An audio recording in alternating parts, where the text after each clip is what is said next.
On July 9, 1962, at precisely 909 Coordinated Universal Time, a Thor rocket lifted off from Johnston Island carrying a weapon that would fundamentally alter the space environment surrounding Earth. The warhead was a W-49 thermonuclear device with a yield of 1.4 megatons. Its destination was not a target on the ground, but a point 250 miles above the Pacific Ocean. The detonation that followed lasted milliseconds. The consequences would persist for years. Starfish Prime, as the test was designated, was not an accident. It was not a miscalculation. It was a deliberate military experiment conducted at the height of the Cold War, designed to understand what would happen when nuclear weapons were detonated in the vacuum of space. The scientists and military planners who authorized it understood they were venturing into unknown territory. What they did not fully grasp was that they were about to cripple their own orbital infrastructure. If you're interested in the real story behind space programs, the technology that actually flew, the decisions that never made the press releases, and how space became a strategic domain, subscribe to SpaceCluster. We focus on what was built, why it mattered, and where it really led. Now, back to the story. The flash from the detonation was visible across the Pacific.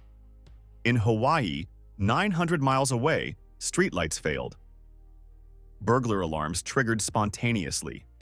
Circuit breakers tripped across Honolulu. The electromagnetic pulse generated by the weapon had reached across nearly 1,000 miles of ocean to disrupt electrical systems on the ground. But the real damage was occurring where no one could see it. In the weeks and months following Starfish Prime, satellites began to fail. Not one or two, but 7 operational spacecraft, representing roughly 1/3 of all satellites then in orbit. Among them was Ariel 1, the United Kingdom's first satellite, launched just 4 months earlier. Its solar panels degraded rapidly. Its systems failed. By the end of the year, it was dead. The United States had just destroyed a significant portion of the very orbital infrastructure it was racing to build. To understand how this happened requires understanding what a nuclear detonation does in space. On the ground, the effects of a nuclear weapon are relatively well understood. Blast, heat, radiation, fallout. These effects are mediated by the atmosphere, which absorbs energy, creates shockwaves, and eventually brings radioactive particles back to Earth. In space, there is no atmosphere. There is no blast wave. There is no mushroom cloud. What remains are the fundamental products of nuclear fission and fusion, an expanding sphere of X-rays, gamma rays, neutrons, and charged particles, all moving at or near the speed of light. When Starfish Prime detonated at 250 miles altitude, those particles did not simply disperse into the void. They encountered Earth's magnetic field, and that changed everything. The magnetic field that shields Earth from solar radiation is not uniform. It is strongest near the poles and weakest near the equator.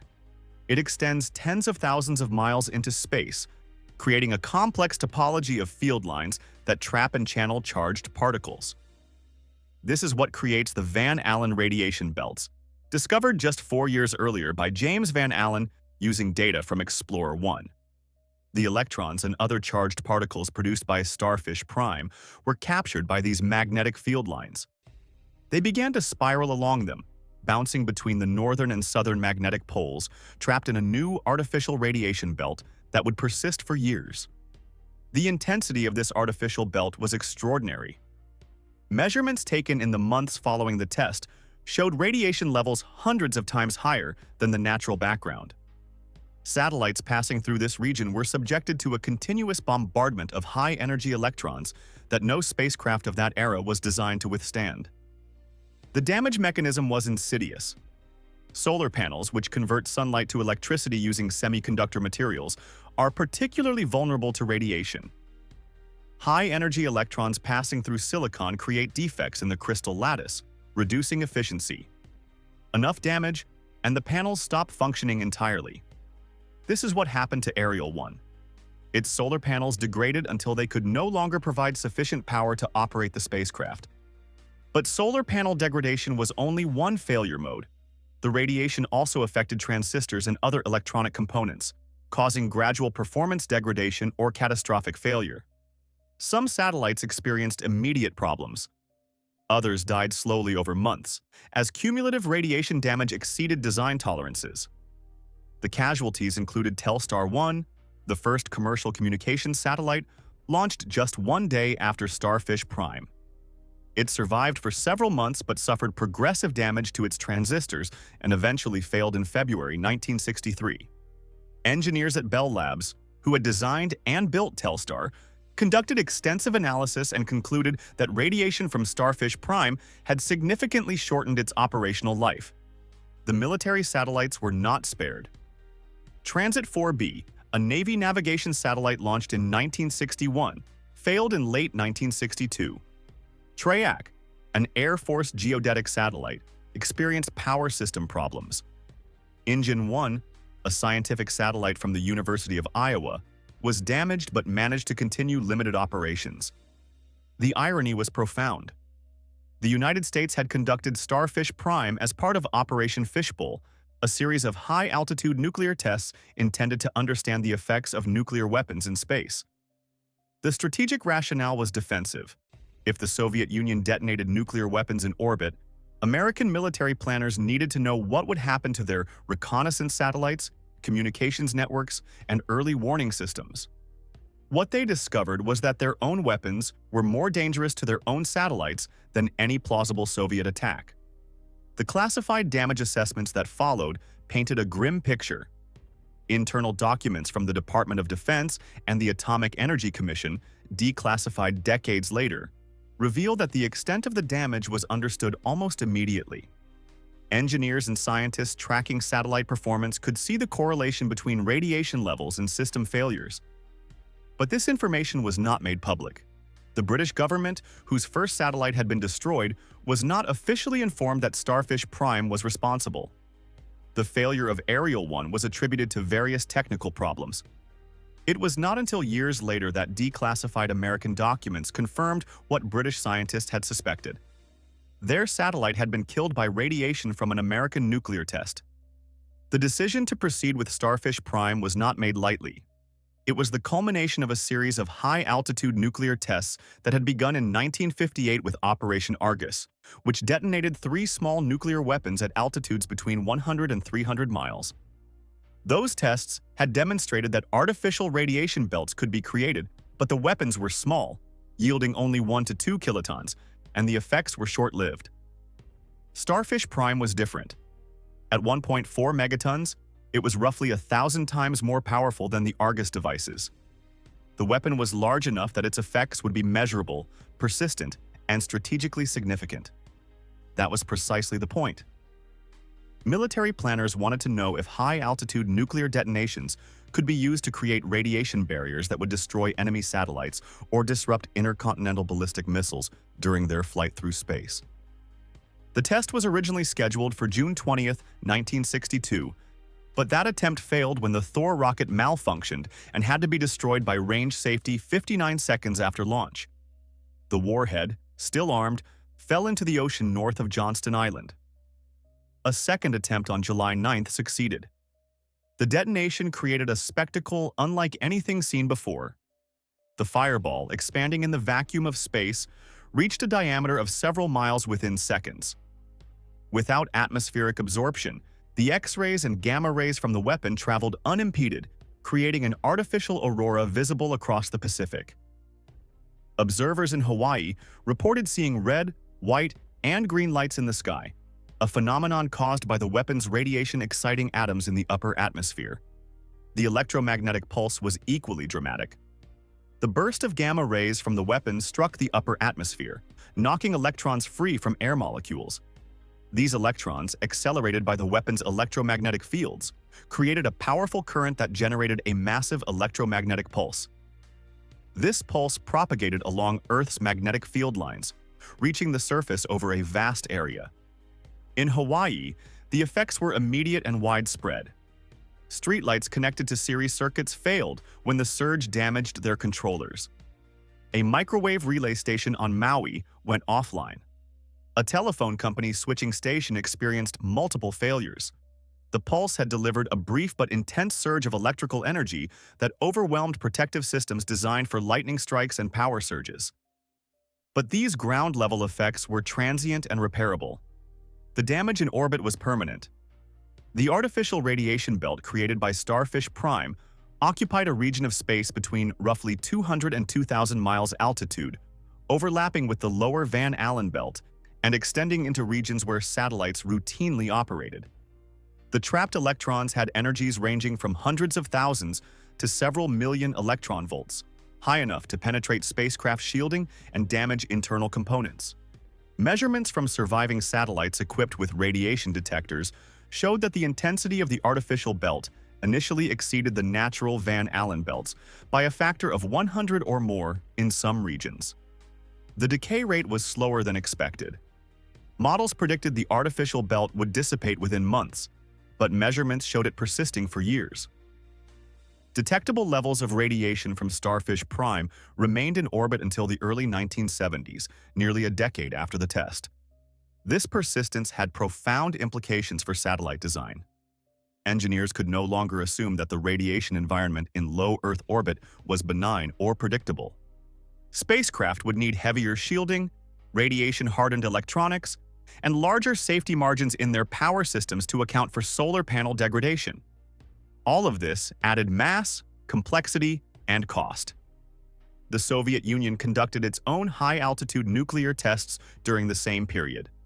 Between October 22 and November 1, 1962, the USSR detonated 5 nuclear weapons at altitudes between 90 and 180 miles as part of Operation K. These tests were smaller than Starfish Prime and conducted at lower altitudes, but they contributed additional radiation to the near-Earth environment. At least one Soviet satellite, Cosmos 3, failed shortly after these tests, suggesting that the Soviets had also damaged their own orbital infrastructure. The combined effect of American and Soviet high-altitude nuclear tests was to create an artificial radiation environment in low Earth orbit that would persist for years and fundamentally alter the trajectory of satellite development. The space age, barely 5 years old, had already been contaminated by the weapons of the Cold War. The political response was swift but incomplete. In August 1963, the United States, Soviet Union, and United Kingdom signed the Partial Test Ban Treaty, which prohibited nuclear weapons tests in the atmosphere, outer space, and underwater. The treaty was motivated by multiple concerns, including radioactive fallout from atmospheric tests and the growing recognition that high-altitude tests posed risks to satellites. But the treaty did not undo the damage. The artificial radiation belts created by Starfish Prime and the Soviet K tests remained in orbit, continuing to pose hazards to spacecraft. And the treaty's prohibition on space-based nuclear tests was not absolute. It contained no verification provisions and relied on national technical means of detection. Underground nuclear tests, which could not be reliably detected, were permitted to continue. The classified assessments of Starfish Prime's effects on satellites were not fully declassified until the 1990s, more than 3 decades after the test. When researchers finally gained access to these documents, they revealed the extent to which military planners had underestimated the risks. Internal memos showed that while scientists had predicted some satellite damage, the actual casualty rate exceeded expectations. The artificial radiation belt was more intense, more persistent, and more geographically extensive than models had predicted. One particularly revealing document was a 1963 report from the Defense Atomic Support Agency analyzing the failure of military satellites following Starfish Prime. The report concluded that the test had significantly degraded American reconnaissance and communications capabilities in orbit and recommended against future high-altitude nuclear tests unless absolutely necessary for national security. The recommendation was accepted. The United States never again detonated a nuclear weapon in space. But the damage to international relations was harder to repair. The destruction of Ariel 1, Britain's first satellite, occurred at a time when the UK was working to establish itself as a spacefaring nation. The satellite had been launched as part of a collaborative agreement with NASA, with British scientists providing the instruments and American rockets providing the launch. Its premature failure was a setback for the British space program and a source of friction in the Anglo-American relationship. British scientists suspected almost immediately that Starfish Prime was responsible for Ariel 1's demise. The timing was too coincidental. The satellite had been functioning normally until shortly after the test, then began experiencing power problems consistent with solar panel damage. But without access to American data on the artificial radiation belt, they could not prove it. And American officials were not forthcoming. It was not until 1968, 6 years after the test, that American scientists published detailed measurements of the Starfish Prime radiation belt in the open literature. By then, the artificial belt had decayed significantly but was still detectable. British scientists used this data to model the radiation dose received by Ariel 1 and confirmed that it had been lethal to the spacecraft's solar panels. The legacy of Starfish Prime extends beyond the satellites it destroyed. The test demonstrated that the space environment could be weaponized, that orbital infrastructure was vulnerable, and that the consequences of space-based weapons could be unpredictable and long-lasting. These lessons informed subsequent arms control negotiations and shaped the development of space law. The Outer Space Treaty of 1967 prohibited the placement of nuclear weapons in orbit and banned military bases on celestial bodies, but it did not prohibit all military uses of space. Reconnaissance satellites, communication satellites, and navigation satellites remained permissible. The treaty represented a compromise between the desire to prevent the weaponization of space and the recognition that space had become essential to national security. But the treaty's prohibitions were never absolute. Anti-satellite weapons continued to be developed and tested by multiple nations. In 1985, the United States demonstrated an air-launched anti-satellite missile that destroyed a satellite in low Earth orbit. In 2007, China conducted a similar test, destroying one of its own weather satellites and creating a debris field that remains a hazard to other spacecraft. In 2019, India joined the club with its own anti-satellite test. Each of these tests created debris. Each posed risks to other satellites. And each demonstrated that orbital infrastructure remains vulnerable to attack. The lesson of Starfish Prime, that weapons in space can damage friendly assets as easily as enemy ones, has not been fully internalized. The technical challenges revealed by Starfish Prime also had lasting effects on satellite design. Modern spacecraft operating in regions affected by radiation must incorporate extensive protective measures. Electronics are radiation-hardened through careful selection of materials and circuit designs that are resistant to single-event upsets and cumulative damage. Solar panels use materials and coatings designed to minimize degradation. Shielding is added to protect sensitive components. All of this adds mass and cost. A satellite designed to operate in a high-radiation environment can weigh significantly more than one designed for a benign orbit.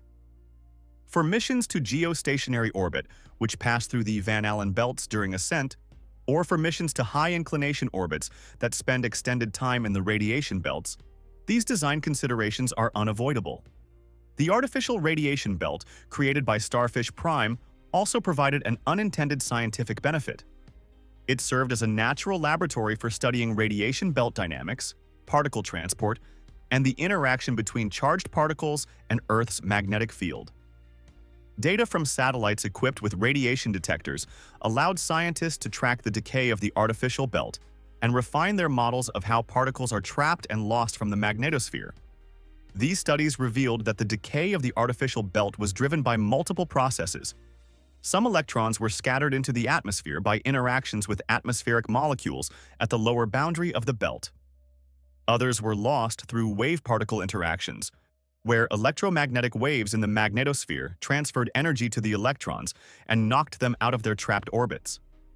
Understanding these processes improved predictions of natural radiation belt behavior and helped engineers design better shielding for spacecraft. But the scientific value of Starfish Prime does not excuse the decision to conduct the test. The damage to operational satellites, the contamination of the near-Earth environment, and the risks to future space activities were real and significant. The test represented a failure of foresight, a willingness to experiment with systems whose behavior was poorly understood, and a prioritization of military objectives over the nascent international space program. The decision-makers who authorized Starfish Prime were not reckless. They consulted with scientists, reviewed models, and attempted to predict the consequences. But they were operating in an environment of profound uncertainty. The Van Allen belts had been discovered only 4 years earlier. The behavior of nuclear weapons in space was largely theoretical. The vulnerability of satellites to radiation was not well characterized. In this context, they chose to proceed, accepting risks they did not fully understand. This pattern would repeat throughout the Cold War. Technologies were deployed, weapons were tested, and systems were built without complete knowledge of their long-term consequences. The space environment became a testing ground for military capabilities, and the costs were borne by everyone who relied on orbital infrastructure. Today, thousands of satellites orbit Earth. They provide communications, navigation, weather forecasting, Earth observation, and scientific research. The global economy depends on them. Modern life would be unrecognizable without them. And all of them remain vulnerable to the same threats demonstrated by Starfish Prime: radiation, electromagnetic pulses, and the weaponization of space. The artificial radiation belt, created in 1962, has long since decayed. The last detectable traces disappeared in the early 1970s. But the precedent remains. We know that nuclear weapons can create artificial radiation belts. We know that these belts can destroy satellites. And we know that the effects can persist for years. In an era of renewed great power competition, with multiple nations developing anti-satellite weapons and demonstrating capabilities in space, the lessons of Starfish Prime are more relevant than ever. The orbital infrastructure we depend on is fragile. The space environment can be weaponized, and the consequences of conflict in space will not respect national boundaries or political allegiances. Starfish Prime was not a failure of technology. The weapon worked exactly as designed. It was a failure of judgment, a miscalculation of consequences, and a demonstration that even sophisticated military planners can underestimate the complexity of the systems they seek to control. The satellites it destroyed were not enemy assets. They were our own, and those of our allies, casualties of an experiment that revealed how little we understood about the environment we were beginning to inhabit. The tragedy is not just what was lost, but what was revealed. That the rush to weaponize space outpaced the wisdom to understand it, and that the infrastructure we were building could be destroyed as easily by our own actions as by any adversary. In the vacuum above Earth, where there is no atmosphere to absorb mistakes and no borders to contain consequences, we learned that every weapon is pointed at ourselves.